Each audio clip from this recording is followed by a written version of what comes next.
আমরা বিলিয়ে খাবার দল, আমরা ছিনিয়ে খাওয়ার দল না। আমরা বিলিয়ে খাওয়ার দল করি, যাতে আমরা এক মুঠো ভাত যেন সবাই মিলে খেতে পারি। আমরা এসেছি আজকে আমাদের অ্যাক্টিং চেয়ারম্যান তারেক রহমানের পক্ষ থেকে এই নির্যাতিত পরিবারের পাশে দাঁড়াতে।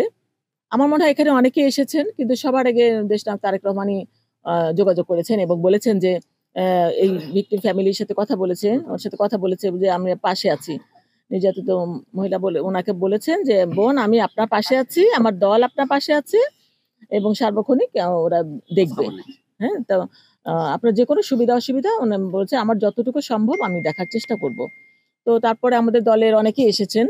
আপনাকে সহযোগিতা করেছেন আমাদের মানে অ্যাক্টিং চেয়ারম্যানের পক্ষ থেকে। এবং ঐদিন রাত্রে উনি আমাকে গত পরশুদিন রাত্রে আমাদের অ্যাক্টিং চেয়ারম্যান আমাকে ফোন করেছিলেন যে, "ভাবি, আপনি একটু যান।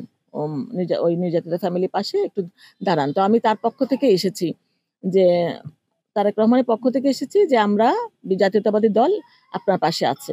কারণ যেখানেই নির্যাতন হচ্ছে, নারী নির্যাতন বা যেকোনো নির্যাতন, আমরা কিন্তু জাতীয়তাবাদী দল পাশে আছে। এবং আমরা দেখেন দেশে থেকেও অনেক খবর পাই না ঠিকমতো। আপনার খবরটা যেমন চেয়ারম্যান আমাকে বললেন পরশুদিন, আমি জানলাম। কিন্তু চেয়ারম্যান কিন্তু সুদূর বিদেশে বসে ঠিকই উনি জানতে পেরেছেন।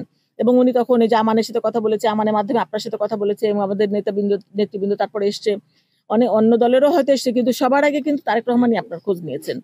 তো এইটা হলো আমাদের জাতীয়তাবাদী দল, যেটা আমরা সবসময় মানে সুখ-দুঃখ ভাগ করে নিতে চাই।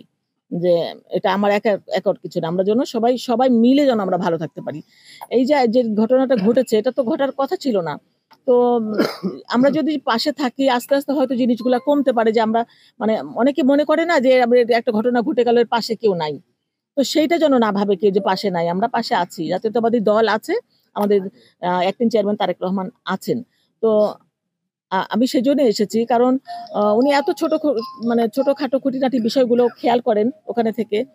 তো আপনি দেখেন অনেক দূরের রাস্তা, কিন্তু তারপরেও আ উনি ওখান থেকে আমাকে বলেছেন, আমি উম এস মানে চেষ্টা করেছি আসতে উনার পক্ষ থেকেই। তো এই জিনিসগুলা তো উনি আমাদেরকে বলছেন যে, যেহেতু উনি ওখান থেকে পারছেন না, কিন্তু উনি ওখান থেকে খোঁজ খবর নিচ্ছেন এবং আমাদের মাধ্যমে এটা উনি চেষ্টা করছেন যে এই যোগাযোগগুলা অব্যাহত রাখতে। তো আমি আজকে এসেছি, আবার আরেকজন আসবে, এরকম আপনার চলতে থাকবে। আপনি কোনো ভয় পাবেন না। আপনাকে তো বলেছে আমাদের অ্যাক্টিং চেয়ারম্যান তারেক রহমান যে আপনার পাশে আছে। আপনি বলেছেন আপনার ছোট, ছোট বাচ্চা, কয়টা বাচ্চা এখন আপনার? ৩ টা বাচ্চা। আপনার স্বামী নাই, হ্যাঁ। তো আমরা যতখানি পারবো সর্বাত্মক মানে চেষ্টা করব জাতীয়তাবাদী দল। আমাদের খালেদা জিয়া, আমাদের দেশনেত্রী খালেদা জিয়া, উনিও কিন্তু সবসময় নারী নির্যাতনের বিপক্ষে দাঁড়াতেন এবং আমাদের বলতেন, যেখানেই নারী নির্যাতন সেখানেই তোমরা মহিলা দল দাঁড়াবে গিয়ে। তো আমরা কিন্তু এগুলো শিখেছি যে আমরা যেটুকু পারি সেটুকু নিয়েই আমরা যেন পাশে দাঁড়াতে পারি। কারণ শহীদ রাষ্ট্রপতি জিয়াউর রহমান কিন্তু বলেছেন, আমরা বিলিয়ে খাওয়ার দল, আমরা ছিনিয়ে খাওয়ার দল না। আমরা বিলিয়ে খাওয়ার দল করি, যাতে আমরা এক মুঠো ভাত যেন সবাই মিলে খেতে পারি। তো সেই দল করি আমরা। সুতরাং আমাদের উম সুযোগ্য সন্তান দেশনায়ক তারেক রহমান, আমাদের শহীদ প্রেসিডেন্ট জিয়াউর রহমানের দেশনেত্রী বেগম খালেদা জিয়ার, এবং উনি তো আরো বেশি মানে বলিষ্ঠ এবং জ্ঞানী গুণী মানুষ, এবং উনি খুব ভালো বুঝেন যে মানে উনি মানে কখন আসবেন, কি আসবেন। কিন্তু আমরা কিন্তু ফিল করতে পারছি না যে উনি দেশে নাই।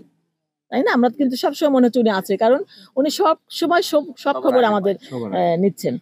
তো সেটাই আমি বলতে চাই দেশনায়ক তারেক রহমানের পক্ষ থেকে যে আমরা উনি যেভাবে ওখান থেকে আপনার খবর নিয়েছেন, আজকে আমাকে পাঠিয়েছেন, আমি এসেছি।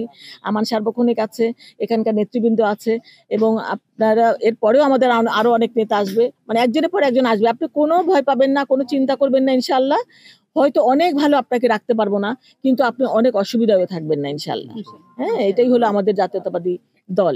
চেয়ারম্যান প্রত্যেকটা জেলায়, মহানগরে কিন্তু আইনি সেল করে দিয়েছেন। একটা আইনি সেল করে দিয়েছেন যে আইনি সহায়তা দেওয়ার জন্য। এরা এবং সম্পূর্ণ বিনা খরচে আপনাকে আইনি সহায়তা দেবে। মানে এই এলাকায় যারা আল্লাহ না করুক আর যেন না হয়। তবে যারা হয়েছে তারা আইনি সহায়তা সম্পূর্ণভাবে বিনা খরচে পাবেন। তো আইনি সহায়তা দেওয়া হবে তাদের, এবং তাদের সার্বিক অন্যান্য সহযোগিতাও ইনশাআল্লাহ করা হবে। চিকিৎসা যদি লাগে, যেমন আসিয়ার বাবা মানে মানসিক ভারসাম্যহীন, আসিয়ার মা খুব রিকোয়েস্ট করলো, আমি অন্য কিছু চাই না, আমার স্বামীর চিকিৎসা করায় দেন। তো আমরা বলেছি যে আমাদের একটা চেয়ারম্যানও বলেছেন যে অবশ্যই তার চিকিৎসার খোঁজ খবর আমাদের তো মেডিকেল সাইডও আছে, আমাদের ডাক্তারও আছে। তারাও দেখবে, এবং বলেছি আমরা যে আমরা কিন্তু করতে চাই। এখন নেওয়ার দায়িত্ব আপনাদের। আপনারা যদি আমাদেরকে মানে মনে করিয়ে দেন বারবার, তাইলে কিন্তু আমরা করতে বাধ্য হবো এটা, হ্যাঁ? তো আপনাদের চিকিৎসা লাগবে বা কি লাগবে সেটা আপনারা বলবেন। এখন তো লাগবে আইনি সহায়তা। সেটা অবশ্যই ইনশাআল্লাহ ওরা দেবে। আপনি কোনো চিন্তা করবেন না।